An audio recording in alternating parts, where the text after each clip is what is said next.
খুব তাড়াতাড়ি আফজল সিয়াম বাদা রমাজান শাহরুল্লাহিল মুহররম। রমাজানের পরে সবচেয়ে উত্তম সিয়াম মুহররমের সিয়াম।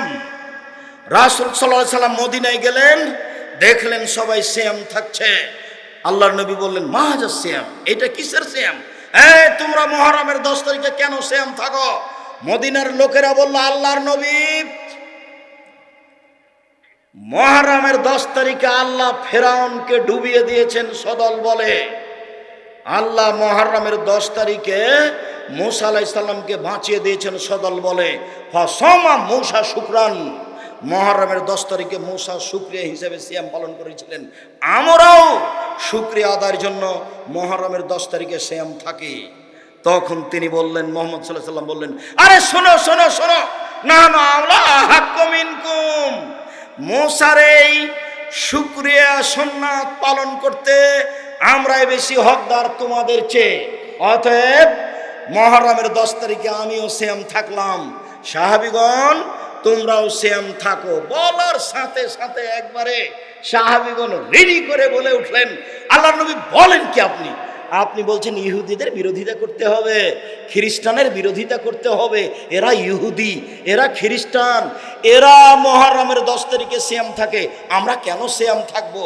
আপনি যে বলছেন ইহুদিদের বিরোধিতা করতে হবে, খ্রিস্টানের বিরোধিতা করতে হবে, এরা মুহররমের 10 তারিখে সিয়াম থাকে, আমরা কেন থাকবো? আমরা তাদের বিরোধিতা করব। তখন আল্লাহ রাসূল বলছেন, শোনো শোনো শোনো, লাইন বাকাইতু সানাতাল কাবিলাল আসমানা তাসিয়া, আমি যদি সামনে বছর বেঁচে থাকি তাহলে মুহররমের 10 তারিখ 9 তারিখও সিয়াম থাকবো। 9 তারিখ হবে বিরোধিতা, 10 তারিখ হবে শুকরিয়া। বুঝা গেল না কথা? 9 তারিখ কি হবে? বিরোধিতা। 10 তারিখ হবে শুকরিয়া। অতএব মুহররমের কয়টা সিয়াম হলো? 2টা। রাসূল সাল্লাল্লাহু আলাইহি সাল্লাম বলেন, কেউ যদি মুহররমের 2টা সিয়াম থাকে, অতীতের 1 বছরের পাপ ক্ষমা হবে। হাফসা রাদিয়াল্লাহু তাআলা আনহা বলেন, আল্লাহর নবী 4টা জিনিস কখনো ছাড়তেন না। 1, মুহররমের 9-10 সিয়াম, 10 তারিখের সিয়াম। 2, জুলহিজ্জার 1 থেকে 9 পর্যন্ত সিয়াম, জুলহিজ্জার 1 থেকে 9 পর্যন্ত সিয়াম। 3 দিন, প্রতি মাসে 3 দিন সিয়াম। 4, ফজরের 2 রাকাত সুন্নাত। মনে থাকবে? বলেন তো দেখি, এই ছেলে বলো তো তুমি। 1, মুহররমের সিয়াম। 2, জুলহিজ্জার ওই যে কুরবানির চাঁদের 1 থেকে 9 পর্যন্ত, একটা না, 1 থেকে 9 পর্যন্ত কুরবানির মাসের। 2, 3, প্রতি মাসে 3 দিন সিয়াম। 4, ফজরের 2 রাকাত সুন্নাত। বাড়ি যাবেন আর বলবেন 3টে, আরে আর একটা কি যেন বললেন, মনে নাই, ভুলে গেলেন কেন? আরে তো ফজরের 2 রাকাত সুন্নাত। ও হ্যাঁ, ঠিক ঠিক ঠিক ঠিক। উপস্থিত বৈঠকের মুসলিম বোন, এইগুলো আপনি মহিলা বৈঠকে বলেন। আপনি কে বড় ক্ষতিগ্রস্ত, কে বড় লাভবান, উপদেশ বইগুলো দেওয়া আছে, আপনি একটু পড়েন। নিজে থেকে কে যে আপনাকে কোন বই দিল, কি যে পড়লেন মতির মালা, আমিও বুঝলাম না। বইয়ের নাম কি করলে কি হয়, বইয়ের নাম কি করলে ছাই হয়, কিছুই নামই ঠিক না, হেডলাইন যেমন আছে তেমনই। আপনি এইসব বই দেখে নিজেকে বাঁচান, জাতিকে বাঁচানোর চেষ্টা করেন। সম্মানিত দিনী ভাই বোন, মুহররম, আরাফার 1 দিন সিয়াম থাকলে আগে পরে 2 বছরের পাপ ক্ষমা হবে। 1, 2, 3, প্রতি মাসে 13, 14, 15, 3 দিন সিয়াম থাকলে 1 বছরের সিয়াম পালনের নেকি হবে। 4, মান সামা রমাজানা সুম্মা আতবাহু সিত্তান মিন শাওয়াল কানা কাসিয়ামি দাহরি কুল্লিহি, কেউ যদি শাওয়ালের 6 দিন সিয়াম থাকে তাহলে সারা বছর সিয়াম পালন করলে যা নেকি হয় তাই হবে। এক খেয়ালে চেয়ে থাকেন আমার দিনী বোন ভাই, আপনারা এদিকে খেয়াল করেন। 1, মুহররমের 2 দিন সিয়াম, বিগত 1 বছরের পাপ ক্ষমা হবে। 2, আরাফার 1 দিন সিয়াম, আগে পরে 2 বছরের পাপ ক্ষমা হবে। 3, প্রতি মাসে 3 দিন সিয়াম, 13, 14, 15, সারা বছর সিয়াম থেকে যত নেকি হয় তত হবে। 4, রমাজানের সিয়াম থাকার পরে শাওয়ালের 6টা থাকলে সারা বছর সিয়াম পালন করে জানে কি হয় তাই হবে।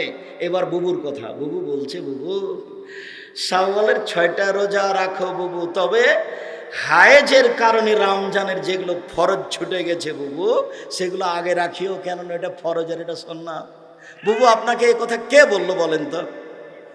আয়েশা রাদিয়াল্লাহু তাআলা আনহা হায়েজের কারণে যে রোজাগুলি ছুটে যেত সেইগুলি 11 মাস পরে তিনি আবার শাবান মাসে রাখতেন, মরা পর্যন্ত সময়। হায়েজের কারণে যে রোজা 5টা ছুটে যাবে মহিলাদের, এগুলো তারা কখন করবে? সারা বছর, বাকি জীবন, মরা পর্যন্ত, যেদিন পারবে। আল্লাহ রাসূল কিছু বলেননি। তবে আয়েশা রাদিয়াল্লাহু তাআলা আনহা কখন রাখতেন বলেন তো দেখি? আবার শাবান মাসে 11 মাস পরে। আর বুবু বলছে, বুবু আগে এটা করো বুবু, ওটা সুন্নাতের, এটা ফরজ। দেখেছেন বুবুর বৈঠকের বক্তব্য, সব কথা নাকি বুখারীতে আছে।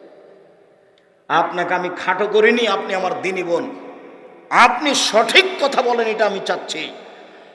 শাওয়ালের 6টা ধারাবাহিক করতে হবে না, ছেড়ে ছেড়ে করতে হবে, কথা আল্লাহ রাসূল বলেননি। তবে উত্তম হবে ধারাবাহিক করা, ছেড়ে ছেড়ে করলেও সমস্যা নেই, তবে শাওয়াল মাসে হতে হবে 6টা। এবার চলে আসলাম বৃহস্পতিবার সোমবার সিয়াম। মুহাম্মদ সাল্লাল্লাহু আলাইহি সাল্লাম বৃহস্পতিবার সোমবার সিয়াম থাকতেন। তিনি বলতেন, আনা উহিব্বু আইরফা আমালি ওয়া আনা সাইম। সাপ্তাহিক রিপোর্ট পেশ করা হয় 2 দিন, বৃহস্পতিবার সোমবার। আল্লাহ দেখুক আমি সিয়াম আছি, নেও নেও আমার রিপোর্ট নেও, সিয়াম অবস্থায় নেও।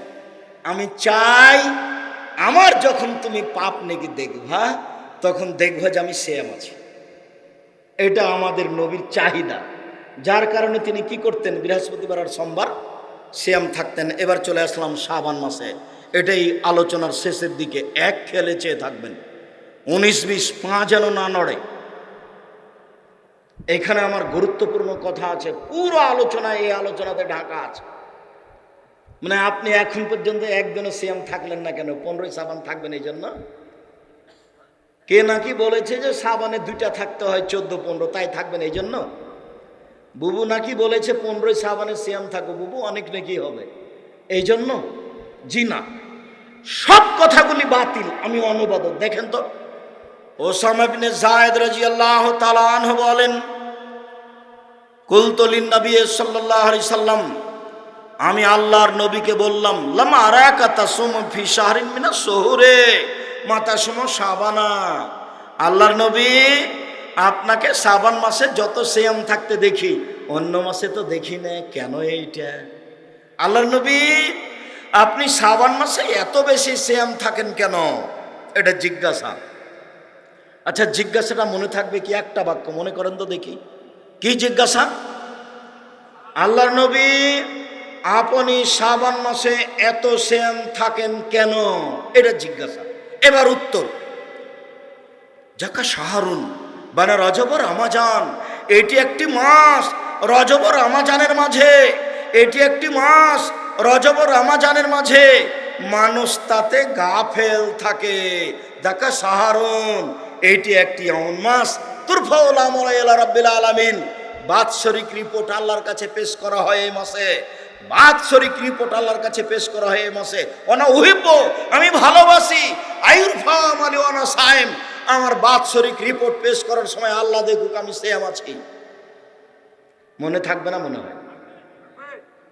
তো উনি তো বেশি বেশি সিয়াম থাকছেন রিপোর্ট ধরার জন্য। তো কিভাবে ভারত, বাংলাদেশ, পাকিস্তানের হুজুরেরা জেনে নিলেন সেদিন 15ই শাবান? তাই কলকারখানা, অফিস আদালত, কোর্ট কাছারি, শিক্ষা প্রতিষ্ঠান সব কিছু বন্ধ করে আতর গোলাপ মেখে 15ই শাবান সিয়াম থাকে। সম্মানিত দিনী ভাই বোন, বলছিলাম, এই ছেলে দোয়া পড়ি, বই না নিয়ে চালে চলে যাওয়া, তার বুদ্ধি দেখাচ্ছে নাকি আমাকে? তার মানে বই একটা না কিনে বলবা যে আমি আব্দুর রাজ্জাক সাহেব আপনাকে ঠগিয়ে দিয়েছি, আমি কষ্ট পাব। কিছুই যদি না পারা যায় তাহলে 25-30 টাকা দিয়ে একটা মাসিকা লিতেসাম পত্রিকা মুখপাত্র, 10 জন মুফতি আছে এর পিছনে, লক্ষ লক্ষ টাকা আমি খরচ করি এই পত্রিকার পিছনে। ওটা জাতির সম্পদ। আর অন্য বইগুলি আমার ব্যক্তিগত ব্যাপার। মাসিক আল ইতেসাম পত্রিকা জাতির সম্পদ, ক্যালেন্ডার যেগুলো আছে সেগুলো জাতির সম্পদ। ওগুলো আমাকে ফাঁকি দিয়ে আপনি লাভবান হবেন এটা কথা নয়। এবার বললাম 15ই শাবান আর কখনো ভুলেও সিয়াম থাকতে হবে না। 13 তারিখ আজকে পার হয়ে গেল, সামনে আজকে রাতে সাহারি খান, সাহারি না খেলেও হবে। 14, 15, 16, 18, 20, 25 পর্যন্ত করেন। 10, 12টা, 15টা, 20টা সিয়াম রাখার জন্য আমি অনুরোধ জানাচ্ছি। তবে চেষ্টা করতে হবে প্রথম শাবান থেকে, প্রাণপণে চেষ্টা করা হয়। সকল দিনী ভাই বোনকে, সমস্ত দিনী ভাই বোনকে শাবান মাসে বেশি বেশি সিয়াম পালনের জন্য অনুরোধ করলাম। এই ছেলে, কথার পুনরাবৃত্তি, নফল সিয়াম পালন করে আল্লাহকে সন্তুষ্ট করব ইনশাআল্লাহ। 1 মুহররমের 2 দিন সিয়াম থাকব, 2 আরাফার 1 দিন সিয়াম থাকব, 3 প্রতি মাসে 3 দিন সিয়াম থাকব, 4 শাওয়ালের 6 দিন সিয়াম থাকব, 5 শাবানের বেশি বেশি সিয়াম থাকব। তবে দাউদ আলাইহিস সালামের নীতিতে 1 দিন সিয়াম, 1 দিন এমনি, 1 দিন সিয়াম, 1 দিন এমনি, এভাবেও থাকতে পারি। এইভাবে সিয়াম পালন করে আল্লাহকে সন্তুষ্ট করব ইনশাআল্লাহ। আজ থেকে আর কোনোদিন 5 ওয়াক্ত সালাত ছাড়ব না, হালাল রুজি উপার্জন করব ইনশাআল্লাহ। কোরআন মাজিদ তেলাওয়াত করব, অন্তত সূরা ইখলাস। কিছুই যদি না পারি তাহলে কুল হুয়াল্লাহু আহাদ 3 বার বলবো, 1 বার কোরআন মাজিদ পড়ার নেকি পেয়ে নিব। 1 মিনিটে 1 বার, 1 মিনিটে 1 বার নেকি খালি লুটে নিব। কবরে যাব তখন ব্যাগ ভর্তি নেকি থাকবে, কোনো সমস্যা হবে না, কেউ ঠেকাতে পারবে না। নেকি লুটে নেওয়ার পথ আছে। একটু কবরের শাস্তি হবে না 4টা কারণে। 1 সূরা মুলক রাতে পড়লে কবরের শাস্তি হবে না। 2 জুমার দিন মারা গেলে কবরের শাস্তি হবে না। 3 পেট ব্যথায় মারা গেলে কবরের শাস্তি হবে না। 4 শহীদ হয়ে গেলে কবরের শাস্তি হবে না। 1 নাম্বারটা সহজ, বাকিগুলো কঠিন। 1 নাম্বার কি আছে ভুলে গেলাম, সূরা মুলক 30 আয়াত, ঘুমানোর সময় রাতে পড়তে হবে। একবারে আত্মার সাথে শক্তিশালী করে আজ থেকে পড়বই ইনশাআল্লাহ। শক্ত করে বলতে পারেন না? পড়বো ইনশাআল্লাহ। শুয়ে গেছেন তো, আরে শয়তান শুয়ে দিয়েছে রে, শয়তান শুতিয়ে দিয়েছে, লাভ দিয়ে উঠা আবার পড়তে হবে। মনটা চাচ্ছে না, কেন? শয়তান বলছে শুয়ে যাও, শুতে যাও, শুতে যাও, শুতে যাও। শয়তানের কাজ এটা, আর আপনাকে জিহাদ করতে হবে। শুকরিয়া, জাযাকুমুল্লাহ খায়ের। আমরা যেসব আলোচনা করলাম, আমার দিনী ভাই বোনকে এলাকার মানুষ হিসাবে, জেলার মানুষ হিসাবে চাপ দিয়ে অনুরোধ জানাচ্ছি, এগুলো মেনে চলার চেষ্টা করেন। আপনি আমার দিনী ভাই, আপনি আমার দিনী বোন। করে জাহান্নামে চলে যায়, আর আপনি নিজেকে শিক্ষিতা মহিলা মনে করেন, এটা ভুল হিসাব। নিজেও সালাত আদায় করলেন না, নামাজ পড়লেন না, আবার হাজারো মানুষকে পাপী করলেন, তারপরে আপনি বলছেন আমি শিক্ষিতা মহিলা। এটা কথা চলে না। আপনাকে দেখে কত মানুষ পাপ করেছে তা কি আপনি জানেন? আপনাকে আরো বলে রাখছি, যত মানুষ আপনাকে দেখেছে, এতে যত পাপ হয়েছে, এই পাপগুলি 3 ভাগে বিভক্ত। সমস্ত পাপের মালিক একাই আপনি। এই পরিমাণ পাপ হয়েছে আপনার বাপের, এই পরিমাণ পাপ হয়েছে আপনার স্বামীর। কারো পাপ কম হবে না, সবাই একই সমান পাপের অধিকারী আপনার কারণে। অতএব আপনি লজ্জাবোধ করুন। আপনাকে বলছি, শুনে রাখুন। আবু হুরায়রা রাদিয়াল্লাহু তাআলা আনহু বলেন, রাসূল সাল্লাল্লাহু আলাইহি সাল্লাম বলেছেন, সিনফান মিন আহলিন নার, 2 শ্রেণীর মানুষ জাহান্নামে যাবে, আমি তাদের দেখিনি। মুহাম্মদ সাল্লাল্লাহু আলাইহি সাল্লাম বলেন, 2 শ্রেণীর মানুষ জাহান্নামে যাবে, আমি তাদের দেখিনি। 1 কওমুন মাহুম সায়াতুন, 1 শ্রেণীর মানুষ, তার হাতে থাকবে লাঠি, কাজনাবিল বাকারে, গাভীর লেজের মতো, একদিক মোটা একদিক চিকন, এরকম লাঠি তাদের হাতে থাকবে। এজরবে বেহান্নাস, তা দিয়ে তারা মানুষকে মারবে। এই মানুষগুলি জাহান্নামে যাবে। এরকম লাঠি থাকে যারা প্রশাসনে থাকে তাদের হাতে, এরকম লাঠি থাকে যারা শিক্ষার নামে কলেজ বিশ্ববিদ্যালয়ে পড়ে, সময়ে সময়ে মারামারি করার সময় ব্যবহার করে, তাদের হাতে এমন লাঠি থাকে। এরকম লাঠি থাকে যারা দলীয় দাপট দেখায়, দলীয় দাপট দেখিয়ে দাঙ্গাবাজি করে চাঁপাইনবাবগঞ্জ জেলে হাজারো মানুষকে জেলে রেখে ক্ষমতা দেখিয়ে বসবাস করতে চায়। আপনাকে বলতে চাচ্ছি, চাঁপাইনবাবগঞ্জ জেলার দিনী ভাই বোনকে আমি বলতে চাচ্ছি, অনুরোধ রক্ষা করুন। দাঙ্গাবাজি করে, ক্ষমতা দেখিয়েই, জুলুমবাজি করে, লুটতরাজ করে, ক্ষমতা দেখিয়ে 1 মিনিট বাঁচার চেষ্টা করিয়েন না। ফেরাউন ডুবে গেছে। যেহেতু ফেরাউন ডুবে গেছে, কাজে পৃথিবীর কোনো মানুষের ক্ষমতা চলবে না, আপনি মনে রাখবেন। সেই দিন আল্লাহ তাআলা যেদিন বিচার আরম্ভ করবেন, সেদিন আল্লাহ তাআলা বলবেন, আইনাল জব্বার আইনাল মুতাকাব্বির, স্বৈরাচারী, স্বেচ্ছাচারী, অহংকারী, বদমেজাজি, দাঙ্গাবাজি করে যারা, তারা আজকে কোথায়? আনা মালিকুল আমলাক, আমি হচ্ছি রাজাধিরাজ। দলীয় দাপট দেখিয়ে জমি দখল করিয়েন না, দলীয় দাপট দেখিয়ে মানুষকে অপমান করিয়েন না, দলীয় দাপট দেখিয়ে মানুষকে জেল হাজতে দিয়েন না। চাঁপাইনবাবগঞ্জ জেলে আজও হাজারো মানুষ আছে, জজ জানে না আসল ঘটনা কি, উকিল জানে না আসল ঘটনা কি, যে জেলে আছে সেও জানে না ঘটনা কি। আমি কেন জেলে? আমি তো এই কথার সাথে জড়িত নই। কত বড় শয়তান! শয়তান সাক্ষী এভাবে রেডি করেছে, সাক্ষী বলছে আমি 2 চোখে দেখেছি মারতে, অথচ সেদিন ছিল না সেখানেও। যে 1 নম্বর আসামি সে রংপুরে ছিল, সাক্ষী বলছে আমি তাকে 2 চোখে মারতে দেখেছি। মুহাম্মদ সাল্লাল্লাহু আলাইহি সাল্লাম বলেন, 3 শ্রেণীর মানুষ সবচেয়ে বড় পাপী। পৃথিবীতে সবচেয়ে বড় পাপী 3 শ্রেণীর মানুষ। 1, আল ইশরাকু বিল্লাহ, আল্লাহর সাথে শিরক করে যে, সেই হচ্ছে সবচেয়ে বড় পাপী। 2, উকুকুল ওয়ালিদাইন, বাপ মায়ের অবাধ্য চলে যে, সেই হলো পৃথিবীতে 2য় মহাপাপী। 3, কওলুস জুরে, মিথ্যা সাক্ষী দেয় যে, সে হলো পৃথিবীতে 3য় মহাপাপী। জেনা বড় পাপ, তবে এত বড় নয়। চুরি বড় পাপ, তবে এত বড় নয়। মানুষকে হত্যা করা মহাপাপ, তবে এত বড় নয়। সুদ ঘুষ খাওয়া দেওয়া মহাপাপ, তবে মিথ্যা সাক্ষীর সমান মহাপাপ নয়। শুনুন, পৃথিবীতে সিরিয়ালে 3 নম্বর বড় পাপ হচ্ছে মিথ্যা সাক্ষী।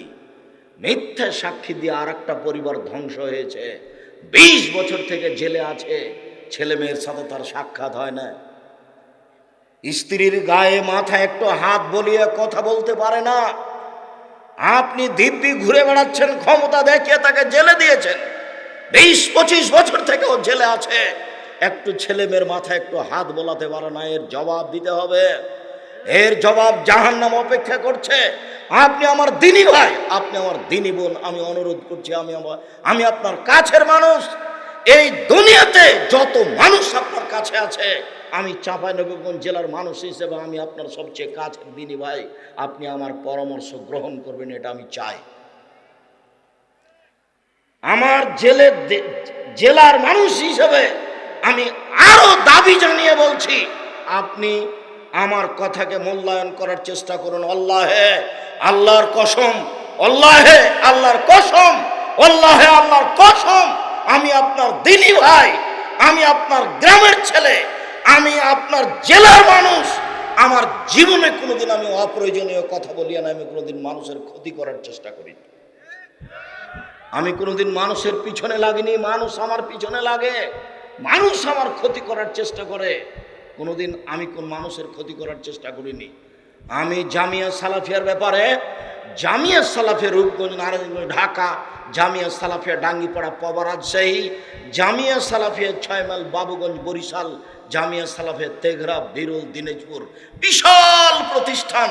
এইসব প্রতিষ্ঠানে প্রতি মাসে আমাকে 26 লক্ষ টাকা লাগে। আমি 1 টাকারও মালিক নই। আমি বংশীয় ক্ষমতা দেখিয়ে প্রতিষ্ঠান চালাই না, আমি দলীয় ক্ষমতা দেখিয়ে প্রতিষ্ঠান চালাই না, আমি নিজস্ব অর্থ সম্পদের মালিকানা দেখিয়ে আমি প্রতিষ্ঠান চালাই না। আমি প্রতিষ্ঠানের সূচনাতে বলেছি আমার হাতে টাকা নেই, এ কথা সত্য। এখানে প্রতিষ্ঠান গড়বে, এ কথা সত্য। ইনশাল্লাহ গড়বেই গড়বে। আমি নিজেকে পরিচয় দিয়েছি, আমি হচ্ছি কচুর পাতার পানি। কচুর পাতার উপরে যে পানিটা থাকে সেটা একটু বাতাস আসলে টলবল টলবল করে পড়ে পড়ে। এই পানির কোনো দাম নাই, মানে কোনো শক্তি নাই। আমি আব্দুর রাজ্জাক বিন ইউসুফ কচুর পাতার পানি। আমি নিজেকে কিছু মনে করে জাতির সামনে 1 মিনিট আসিনি। বিমানবন্দরে ঢুকলে মানুষজন আমার পিছে পিছে দৌড়িয়ে আসে, সে পৃথিবীর যে বিমানবন্দরে হোক না কেন। আমি বিমান থেকে নেমে বলি না যে আমি হচ্ছি ভিআইপি মানুষ, আমার জন্য গাড়ির ব্যবস্থা করো, এরকম কথা আমি কাউকে বলি না। আমি বিমান থেকে নামলে দেখি কত মানুষ পিছনে ছুটে এসে বলে যে আসেন গাড়িতে উঠে। আমি ভালো লিখতেও পারি না। আমি যখন বই পুস্তক লেখা শুরু করলাম, লেখার সূচনাটা আমি কাউকে দেখতে দিলাম। 1 বছর পরে উনি যখন আমার দেখে দিলেন না, তখন আমি বললাম আমি চাঁপাইনবাবগঞ্জের ভাষাতে বই লিখব, যা জানি তাতেই লিখবো। চাঁপাইনবাবগঞ্জের ভাষা যেভাবে বলি আমি তুমি সেটাই করবো। আমি জাতির সামনে কোনোদিন ব্যক্তিত্ব দেখিয়ে 1 মিনিট থাকি না। আর আমি 10 পয়সার কোনোদিন ক্ষতি করি না। এটা আমার বোনের বড় সাহস। আমি জামিয়া সালাফে অ্যাকশন দেখলে আমি তার টাকা দিয়ে দিই। আমি 10 পয়সার ক্ষতি করি না, এটা আমার সাহস। আমি আমার কাজে সফল হব ইনশাআল্লাহ। এদেশের সবচেয়ে বড় প্রতিষ্ঠান আপনার বাড়ির পাশে রাজশাহীতে, যেটা ডাঙ্গিপাড়া, 25 বিঘা জমির উপরে এ প্রতিষ্ঠান অবস্থান করে। এখানে একটা মসজিদ আছে 90% জমির উপরে, যার একতলাতে 3000 মানুষ সালাত আদায় করতে পারবে। সারা বাংলাদেশের উত্তরবঙ্গে সবচেয়ে বড় মসজিদ। আর যেটা জামিয়া সালাফে রূপগঞ্জ, নারায়ণগঞ্জ, ঢাকা, ওর জন্য জমি বরাদ্দ হয়েছে 200 শতক, মানে 6 বিঘার উপরে। শুধু খালি মসজিদ, এক মসজিদের একতলাতে 10,000 মুসাল্লি একসাথে সালাত আদায় করতে পারবে। সেই প্রতিষ্ঠান অবস্থান করছে 50 বিঘা জমির উপরে। 50 বিঘা, তারও সময়ের উপরে বেশি হতে পারে। এসবগুলোর পিছনে আমার কোনো ব্যক্তিগত প্রচেষ্টা নেই। আমি কোনো কথা ভাবতেও পারি না, কোনো কথা চিন্তা করতে পারি না। আমার জীবনে আমি কোনোদিন এই বক্তব্যের জগতে একটা বাক্য কারো নকল করে বলিনি। আর যেভাবে আপনি দেখছেন এভাবে চলা ছাড়া আমার কোনোদিন পরিবর্তন হয়নি চলা, দেশে হোক আর বিদেশে হোক। সম্মানিত দিনী ভাই বোন, আমি এতটুকু এই কথাগুলো বলে আমি আপনার কাছের মানুষ হতে চাচ্ছি, এটা আমার মৌলিক লক্ষ্য। আপনার কাছের মানুষ হয়ে আমি অনুরোধ করছি যে আমার বাপ মা, আমার বোন, আমার ভাই যেইভাবে মূল্যায়ন করার চেষ্টা করছে বা আমি চেষ্টা করছি, আপনি আমার ভাই বোন হিসেবে সেভাবে আমার কথাকে মূল্যায়ন করার চেষ্টা করবেন, এটা আমার অনুরোধ। আপনার ক্ষতি করে আপনাকে ফাঁকি দিয়ে আমি পরকাল হারাতে রাজি নই, এটুকু আমার অনুরোধ। সম্মানিত দিনী ভাই বোন, যারা আমার বোনেরা আছেন তারা আপনারা মনে করেন না, যারা বাড়িতে আছেন, যে আব্দুর রাজ্জাক সাহেব আমাদের এলাকার মহিলা বৈঠককে নাকচ করেছে। আমি মহিলা বৈঠককে নাকচ করিনি। আমি বলেছি এই জেলা থেকে ওই জেলা, এই থানা থেকে ওই থানা, এই গ্রাম থেকে ওই গ্রাম বক্তব্য দিতে মহিলারা যেতে পাবে না। কেন বলেছি? আমি প্রমাণ দিতে পারবো না, এই জন্য। আমি বলেছি বাড়ি থেকে ওই গ্রামের মহিলাদেরকেও শিক্ষা দিবে, আমি তার প্রমাণ দিতে পারবো। কেন? আয়েশা রাদিয়াল্লাহু তাআলা আনহা বাড়িতে মানুষকে শিক্ষা দিতেন, পুরুষ নারীকে শিক্ষা দিতেন। আমি যেটার প্রমাণ দিতে পারবো সেটাই বলেছি, আর যেটা প্রমাণ দিতে পারবো না সেটা আমি বলি না। অতএব ওটা আমি কোনোদিনই বলবো না, বরং আপনাকে ফিরে আসতে হবে। আপনি মহিলা বৈঠকের নামে এ দেশে যত বেদাত নোংরা কাজ চালু করেছেন, তওবা করে আপনাকে ফিরে আসতে হবে। লোকটা মারা গেছে, ওই বাড়িতে আপনি সবাই মিলে হাত তুলে মোনাজাত করলেন কেন? কেন ওখানে অত দোয়া পড়ার ভান দেখাচ্ছেন? আপনি দোয়া জানেন? আমি তো বললে আপনি কষ্ট পাবেন, আপনার বাপই জানেন, আপনি তো বহুদূরের কথা। আপনি দোয়া জানেন, আপনি কষ্ট পেলে আমি কি করতে পারি? আমি আপনার ভাই। আপনি আমাকে জিজ্ঞাসা করতেন, আব্দুর রাজ্জাক সাহেব আমরা মহিলা বৈঠক করি, গ্রামে করি, গ্রামের মহিলারা আসে, আমরা তাদের সামনে দিন প্রচার করি, তো কি করতে হবে? আমি আপনাকে পরামর্শ দিব। আমি আপনার দিনই ভাই, আমি আব্দুর রাজ্জাক বিন ইউসুফ। আমার সাথে যদি কথা বলার সুযোগ না হয়, তাহলে কে বড় লাভবান বই আছে, কে বড় ক্ষতিগ্রস্ত বই আছে, উপদেশ বই আছে। আমি নিজে উপদেশ বই পড়ে পড়ে বক্তব্য দিই, আপনি উপদেশ বইটা পড়ে পড়ে বক্তব্য দিবেন। একটা বাক্য মানুষের কথা নেই, একটা বাক্য জাল জয়ীফ হাদিস নেই, একটা বাক্য কেসা কাহিনী নাই এই উপদেশ বইয়ে, বিশাল বই। সম্মানিত দিনী ভাই বোন, আমি এই কথা বলে আমি আপনার কাছের হতে চাচ্ছি, সাথে সাথে আমি যেটা বলছি সেটা মেনে চলার জন্য অনুরোধ করছি। আল্লাহে আল্লাহর কসম, আল্লাহে আল্লাহর কসম, আল্লাহে আল্লাহর কসম, ধর্মের নামে আপনাকে ফাঁকি দিতে চাই না, ধর্মের নামে আপনাকে আমি ফাঁকি দিতে চাই না। আপনি রাসূল সাল্লাল্লাহু আলাইহি ওয়াসাল্লামের পদ্ধতিতে আসেন। এই যে রমজান আসছে, আমি নিজে গোটা গ্রামের লোকজন একসাথে হয়ে মক্তবে পড়ি, সেই জন্য মহিলাদের একসাথে সারা রাত কোরআন মাজিদ পড়েছি, তার নাম নাকি রাত জাগা, একবারে নগদ মিথ্যা। 8 রাকাত তারাবি পড়তে হবে সারা রাতে দীর্ঘ সময়ে ঘরে নিজের জায়গায়, তার নাম হলো রাত জাগা। সবাই মিলে কোরআন মাজিদ পড়লো, গল্প করলো, বিস্কুট খেলো, তার নাম হলো রাত জাগা। অবাক, এটা তো নয়, এটা তো রমজান নয়, রমজান তো চলে এসেছে। চাঁপাইনবাবগঞ্জের মানুষ কেন 27শে রমজান 27শে রজব রোজা থাকলো? সারা চাঁপাইনবাবগঞ্জ জেলার পুরুষ নারীকে আমি বলছি, আপনি অন্যায় করেছেন, এর জন্য জবাব আপনাকে দিতে হবে। মহিলা বৈঠক করেছো তুমি, তোমাকে দিতে হবে, এই হুজুরকে দিতে হবে। যত মানুষ সারা পৃথিবীতে 27শে রজব রোজা থাকবে থেকেছে সবাই পাপী। 27শে রজবের রোজা কিয়ামত পর্যন্ত প্রমাণ করা যাবে না। যা মুখ দিয়ে বলছি তা 19-20 হওয়ার কোনো সুযোগ নেই। তবে আমি মানুষ, আপনি কোন সাহসে গ্রামের মেয়েদেরকে 27শে রজব রোজা থাকার জন্য বললেন? আপনি বলতে পারতেন যে শাবান মাস আসছে, আপনি বেশি বেশি রোজা থাকেন, 15টা 20টা 25টা থাকেন, এই কথা আপনি বলতে পারতেন। আপনি 27শে রজবে নিয়ে গেলেন কেন মানুষকে? কেন আপনাকে শাবান মাসে 2 দিন রোজা থাকতে হবে, 1 দিন থাকতে হবে? আপনি শরীয়তের 5 পয়সা দাম দেন না, চিন্তা করেন না, তদন্ত করেন না, যারা জানে তাদের কাছে আশ্রয় নেন না। সম্মানিত দিনী ভাই বোন, ধর্মের নামে জাতিকে ফাঁকি দিয়ে পরকাল হারার চেষ্টা করেন, এটা খুব কঠিন জিনিস। নিজে জাহান্নামে যান, আর একজনকে ধর্মের নামে পাঠায়েন না। রাসূল সাল্লাল্লাহু আলাইহি ওয়াসাল্লাম বলেছেন, পৃথিবীর মানুষ মান কাযাবা আলাইয়া মুতাআম্মিদান ফালিয়াতাবাওয়া মাকাদাহু মিনান নার। কেউ যদি কোনো কথা আমার নামে বলে, কেউ যদি কোনো কথা আমার নামে বলে, সেই কথা যদি আমার না হয় তাহলে সে জাহান্নামে যাবে। 27শে রজব যদি নবীর না হয় তাহলে যত মানুষ বলছে সবাই জাহান্নামে যাবে। যারা করছে তারাও পাপী হবে। আমি আপনাকে বলেছি যে ধর্মের নামে মিথ্যা কথা থাকে, দিন রাত কেতাব খুলে দেখিয়ে বলেছি যে এদিকে দেখেন আপনি, গোটা পাতা ভরে লেখা আছে কোরআন খতমের দোয়া। কোরআন খতম করলে এই দোয়া পড়তে হয়। 32 বছর চলছে আমার বলা যে একটা বাক্য যদি নবী বলেছেন এটা প্রমাণ হয়ে যায়, আমি আব্দুর রাজ্জাক বিন ইউসুফ সেদিন থেকে আর জাতির সামনে আসবো না। মানুষ যদি মিথ্যা কথা ধর্মের নামের কোরআন মাজিদের গায়ে লিখে দিতে পারে তাহলে অন্য জগতে আরো পারে। কোরআন মাজিদের গায়ে যদি মানুষ ধর্মের নামে মিথ্যা কথা লিখে দিতে পারে, একটা বাক্য কোরআন মাজিদের গায়ে লেখা আছে, একটা বাক্য যদি নবীর হয়ে যায়, তাহলে আমি আব্দুর রাজ্জাক বিন ইউসুফ জাতির সাথে ওয়াদাবদ্ধ, এলাকাবাসীর সাথে ওয়াদাবদ্ধ, জন্মভূমির সাথে ওয়াদাবদ্ধ, জীবনে আর কোনোদিন আমি বক্তব্য দিতে আসবো না। ধর্মের নামে মিথ্যা কথা আছে, এই কথা আপনাকে আমি বলতে চেয়েছি।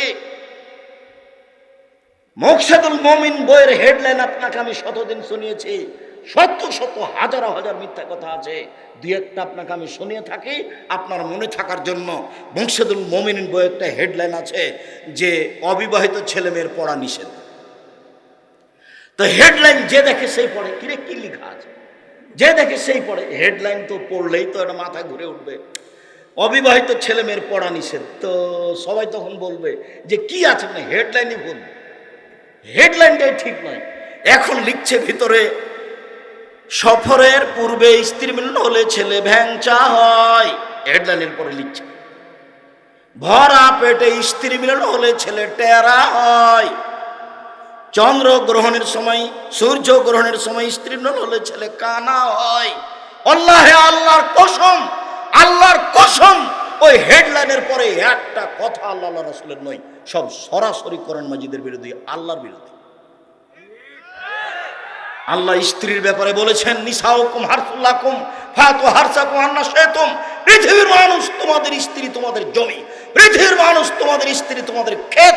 তোমরা তোমাদের খেতে আসো, তোমাদের জমিতে আসো, তোমাদের ইচ্ছে মতো। সকালেই কি, বিকেলেই কি, ভরা পেটে কি, সফরের পূর্বেই কি, চন্দ্রগ্রহণ লাগলেই কি আর না লাগলেই কি। আল্লাহ এই কথা বলেন আর লেখক এই কথা বলেন। আর আপনার মহিলা বৈঠকে বুবু বলে, বুবু 27শে রজব রোজা রাখো বুবু, এত নেকি হবে বুবু, পৈতৃক সম্পত্তি বুবু চাঁপাইনবাবগঞ্জে আছে।